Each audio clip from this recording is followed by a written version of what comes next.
जय हिंद दोस्तों तो आ जाइए शुरुआत कर लेते हैं संस्कृत के बहुत ही महत्वपूर्ण 30 प्रश्नों पर, जो कि एक एक प्रश्न आपकी परीक्षा के लिए बहुत उपयोगी होने वाला है। बहुत ही सरल भाषा में और रोचक तरीके से हम इसको पढ़ेंगे। आपको बता दें कि इसकी आपको यदि पीडीएफ चाहिए इन प्रश्नों की, हमारे 500 प्रश्नों की ये पूरी सीरीज चल रही है। अभी 150 प्रश्न हम पढ़ चुके थे, आगे इसके पढ़ना है। और पिछले वीडियो की जो पीडीएफ थी वह हमने अपने टेलीग्राम चैनल टॉप 50 स्टडी पर शेयर भी की है, तो आप वहां से जाकर के देख सकते हैं। आपको टेलीग्राम पर सर्च करना है टॉप 50 स्टडी और उससे आपको चैनल से जुड़ जाना है। उसकी लिंक हम डिस्क्रिप्शन में भी दे रहे हैं। तो आपसे एक निवेदन है कि आप इस चैनल को, यूट्यूब चैनल को सब्सक्राइब करके हमसे जुड़ जाइए, जिससे कोई भी ऐसी पीडीएफ या नोट्स या कोई जानकारी आपको रहती हो, ऐसे वीडियो डेली मिलते हैं तो आपको जानकारी उसकी मिलती रहे। तो चलिए शुरुआत कर देते हैं। किस कारक को बतलाने के लिए चतुर्थी विभक्ति का प्रयोग किया जाता है? कमेंट बॉक्स खोलें तो आपको बताया था कि संप्रदाने चतुर्थी, संप्रदान के लिए चतुर्थी। ऐसे हमने हर विभक्ति के लिए अलग अलग आपको बता दी थी कि आपको क्या लगा करके कैसे याद करना है।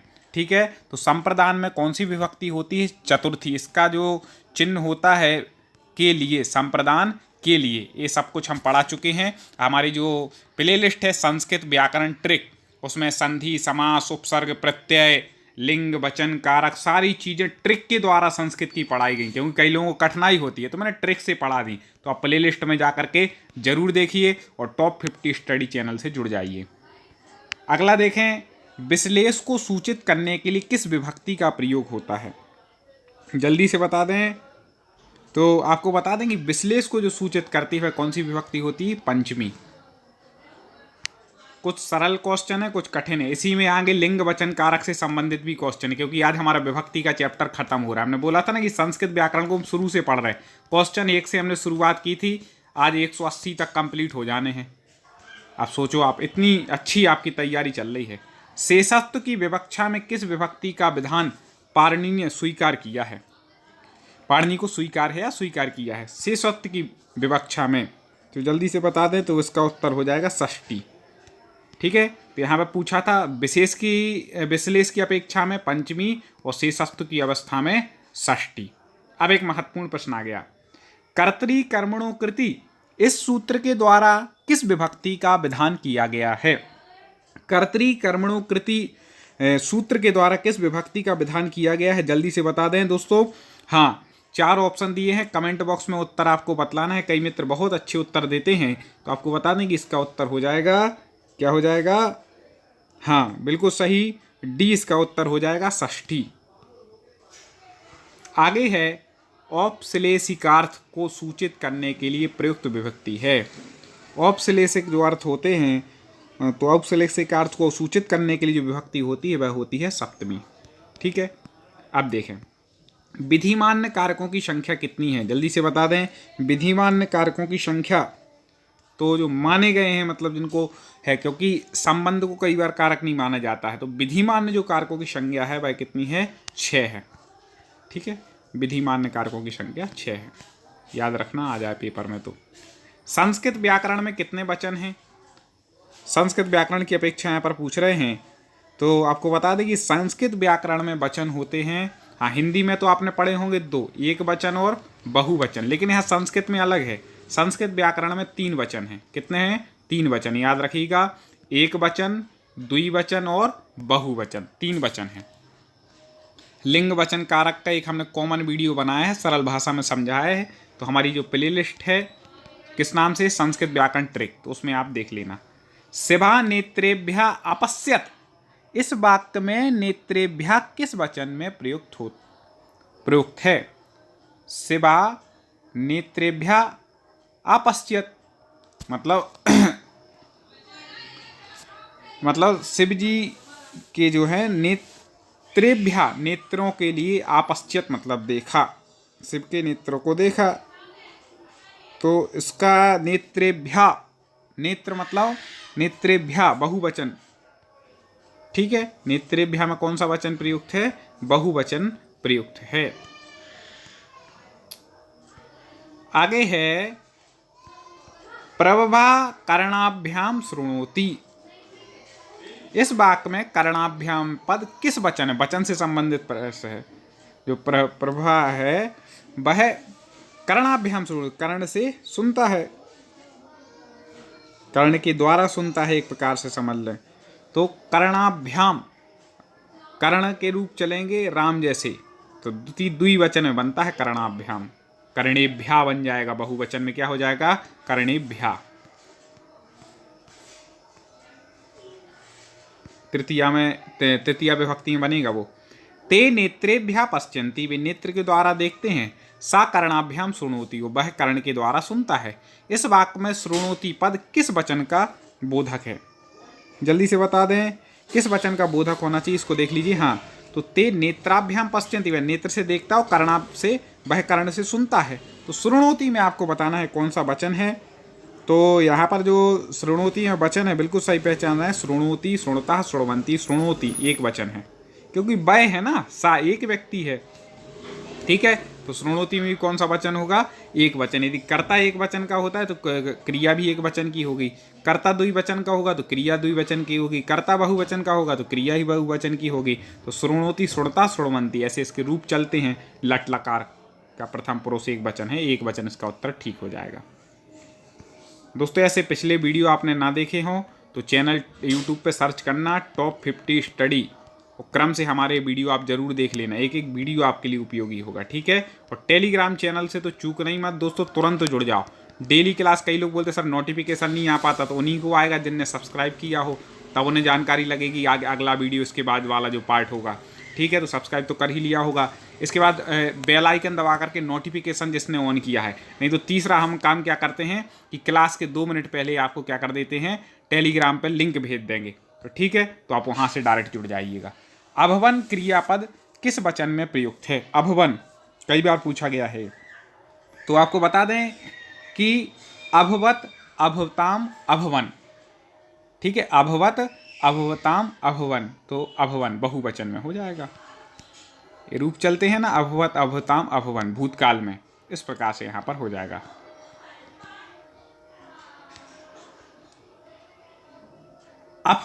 अपठत क्रियापद किस वचन में प्रयुक्त होगा? अब देखो, भू धातु से हमने क्या बनाया था, अभवत। अब यहां पर पठ धातु से जो बनता है, ठीक है, हमने बताया था कि प्रमुख 5 लकारों के बारे में शुरू ही में इसमें क्वेश्चन आए थे, अपन को पढ़ना है। लट, लोट, लंग और विधिलिंग, और एक होता है लिट। तो लट लकार जो होता है, बिल्कुल ध्यान से सुनिएगा, वर्तमान काल के लिए प्रयुक्त। लोट होता है आज्ञार्थक के लिए प्रयोग। ठीक है, लंग होता है भूतकाल के लिए प्रयोग, जो कि अपठत इस प्रकार के रूप चलते हैं। और विधिलिंग होता है चाहिए अर्थ में, और लिट लकार प्रयोग होता है भविष्य काल के अर्थ में। 5 को आपने समझ लिया तो आपका काम बन जाएगा। तो अपठत जो क्रियापद बनेगा वह किस में बन जाएगा, तो वह एक वचन में बनेगा। पट धातु, लंग लकार, ठीक है, एक वचन में बन जाएगा। याद रखिएगा इनको, बाकी सब पढ़ा चुके हैं। बहुवचन में प्रयुक्त क्रियापद है, निम्न में से बहुवचन किसमें है? पठ धातु के दिए हैं तो पठ धातु के रूप चला लो। आपठत, आपठताम, आपठन, किसमें दिया है आपठन, देख लो भाई। हाँ, बहुवचन में प्रयुक्त क्रियापद पूछ रहे, आपठत, आपठताम, आपठन, तो आपठन किसी में नहीं दिया है, उपर्युक्त में से कोई नहीं, इसका उत्तर ठीक हो जाएगा। ठीक है ना, ऐसे याद होगा तो, नहीं तो कोई ना कोई, कई लोगों को याद नहीं होता तो इन 3 में से कोई ना कोई तुक्का लगा देते। लेकिन आपको ये भी याद रखना कि नहीं दिया है तो प्रयुक्त में से कोई नहीं हो जाएगा। कर्मवाच्य में यदि कर्ता द्विवचन में है तो क्रियापद किस वचन में होगा? कर्मवाच्य का कर्ता यदि द्विवचन में है तो फिर क्रियापद किस वचन में होगा? वाच्य से संबंधित प्रश्न है। संस्कृत में 3 वाच्य होते हैं, कर्तृवाच्य, कर्मवाच्य और भाववाच्य। पिछले वीडियो में ही इसके बारे में हमने बतलाया था, ऐसे ही जो 30 प्रश्न थे उसी संबंधित आए थे। क्योंकि तो आपको बता दें, कर्मवाच्य में यदि कर्ता द्विवचन में तो क्रिया फिर बहुवचन में आएगी, याद रखना।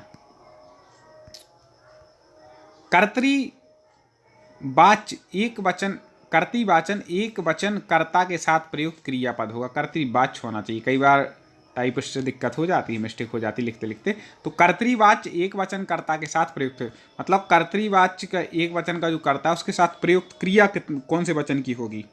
तो वह आपको बता दें कि वह क्रिया हो जाएगी, क्रिया भी एक वचन की होगी। ठीक है, कर्ता एक वचन की तो क्रिया भी एक वचन की होगी कर्ता के साथ। आगे देख लेते हैं दोस्तों, बहुत महत्वपूर्ण प्रश्न है। कर्मवाच्य क्रियापद पठ एथे का कर्म है। कर्मवाच्य क्रियापद जो पठ एथे है, इसका कर्म क्या हो जाएगा? तो आपको बता दें कि रामायणम नहीं होगा, गीता, हाँ ग्रंथु यहाँ पर इसका उत्तर ठीक हो जाएगा। अगला देखते हैं, संस्कृत व्याकरण में कितने लिंग स्वीकृत किए गए हैं? ठीक है, लिंग कितने स्वीकृत किए गए हैं? जैसे आपको बताया था कि वचन 3 हैं, ठीक है, हिंदी में तो 2 ही होते हैं, संस्कृत में 3 होते हैं। ऐसे लिंग संस्कृत में कितने हैं? जल्दी से बता दीजिए दोस्तों। हाँ, बिल्कुल सही पहचान रहे हैं। कमेंट में फटाक से आपको कमेंट जरूर करना है। तो आपको बता दें 3 लिंग हैं। कौन कौन से हैं? स्त्रीलिंग, पुल्लिंग और नपुंसकलिंग। 3 लिंग हैं किसमें? संस्कृत में। इस बात को याद रखिएगा, नहीं तो हिंदी समझ करके लगाया हो गलती से। और देखें, मोहन सोहनऊ में मित्रे स्था, मतलब मोहन और सोहन ये मेरे मित्र हैं। इस वाक्य में नपुंसकलिंग में प्रयुक्त पद है। कौन सा शब्द इसमें नपुंसकलिंग है? इसी टाइप के क्वेश्चन आएंगे लिंग वचन कारक से संबंधित। तो जल्दी से बता दीजिए दोस्तों कि किस इस पद में यहाँ पर क्या किया गया है? नपुंसकलिंग का प्रयोग किया गया है। हाँ, आपको कमेंट करना है दोस्तों। इसके साथ में आपको बता दूं कि आपके लिए संस्कृत जो सब्जेक्ट है, इसकी पूरी तैयारी, चाहे आप किसी भी एग्ज़ाम की तैयारी कर रहे हों, हमारे चैनल के माध्यम से निरंतर कराई जाती रही है और आगे भी कराई जाती रहेगी। हाँ, इसमें हो जाएगा मित्रे, जो मित्र है वह नपुंसकलिंग में है। ठीक है, मित्र। अब कोई बोले सर मित्र तो यहाँ पुल्लिंग होना चाहिए। देखो, संस्कृत में उससे नहीं देखा जाएगा कि इसका अर्थ क्या निकल रहा है, शब्द से देखा जाता है।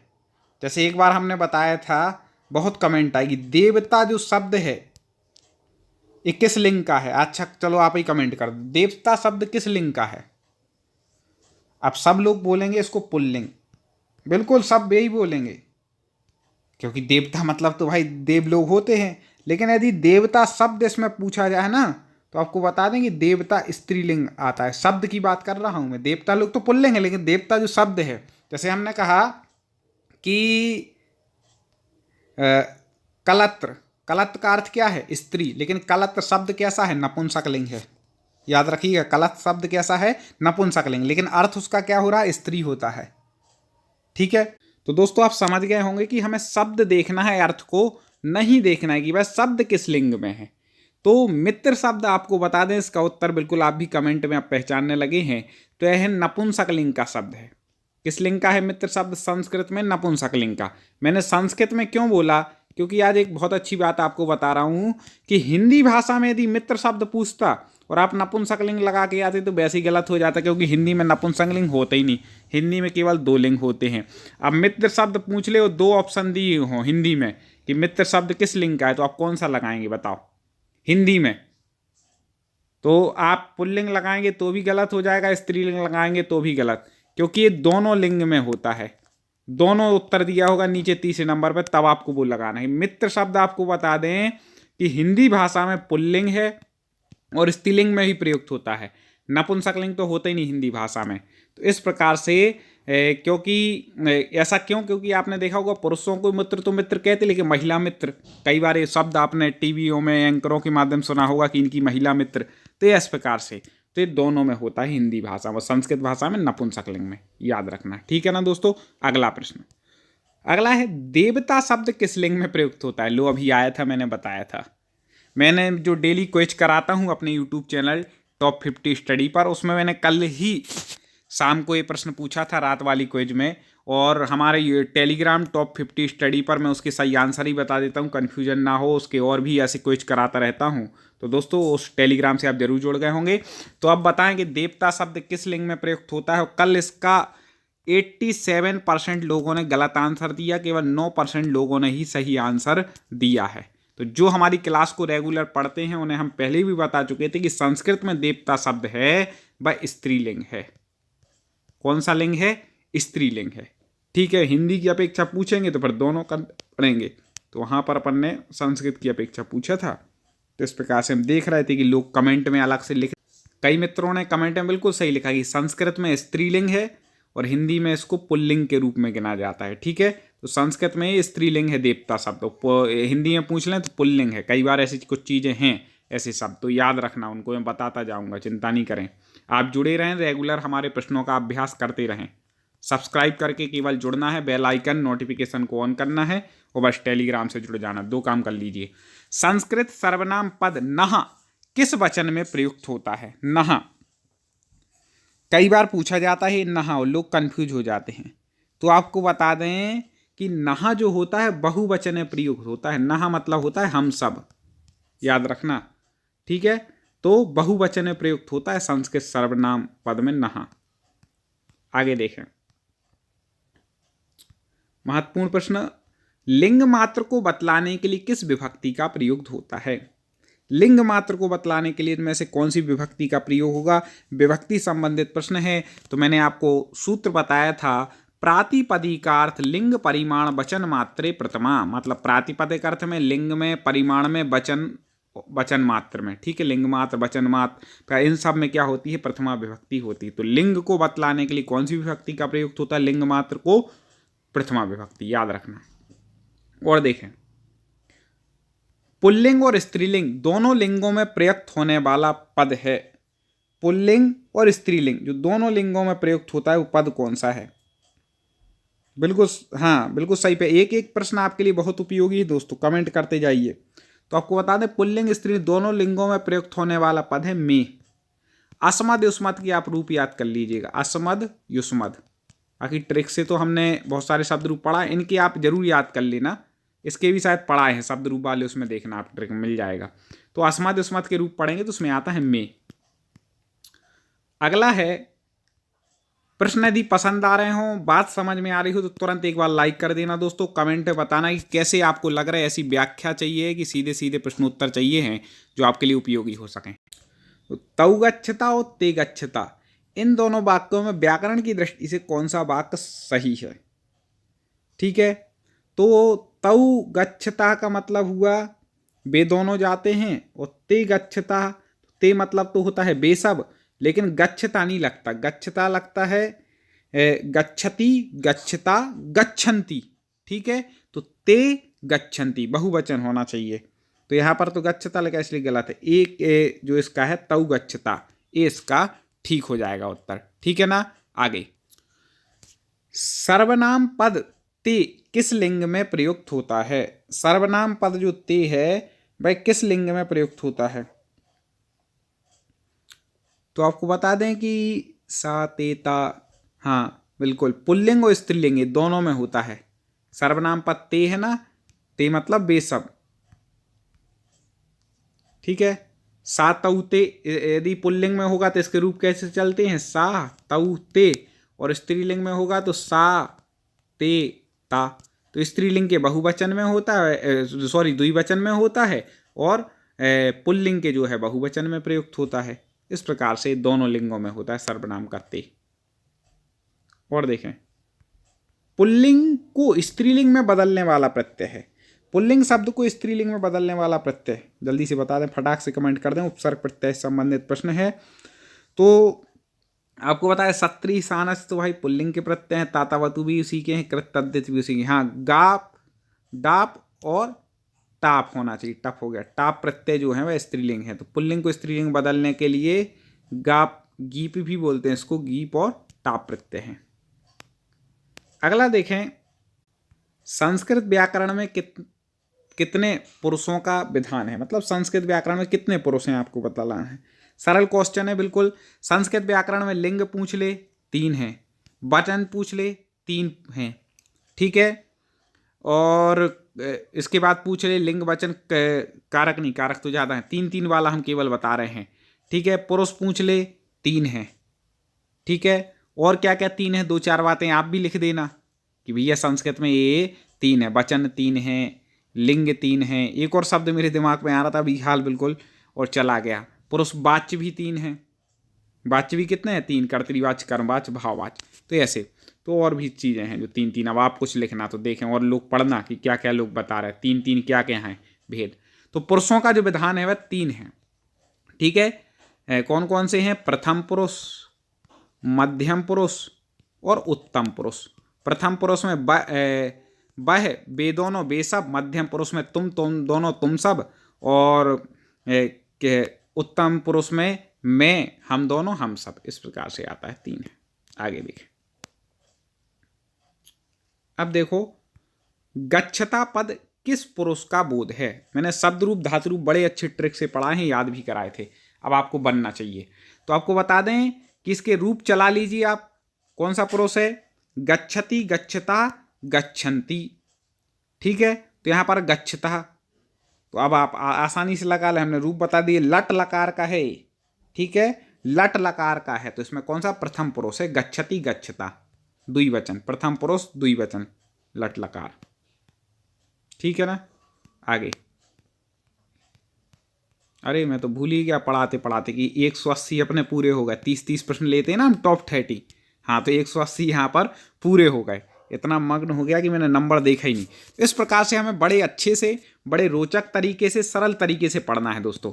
टेलीग्राम तुरंत ज्वाइन कर लेना यदि ना किया हो, बहुत उपयोगी साबित होगा आपको संस्कृत की तैयारी के लिए। ठीक है ना। और इसके अलावा इस वीडियो को लाइक और कम से कम, मैं जैसा बोलता हूँ, 3 ग्रुपों में आप शेयर कीजिए। आपको पसंद आ रहा हो, जितने ज़्यादा आप शेयर करेंगे, जितने व्यूज़ हमें मिलेंगे, उतने और उत्साह के साथ उतने ज़्यादा वीडियो आपके लिए लेकर के आते हैं। तो आगे बढ़ाएं, चैनल को सब्सक्राइब करके जुड़ें, शेयर करें। अगले वीडियो पुनः मुलाकात होगी। जय हिंद।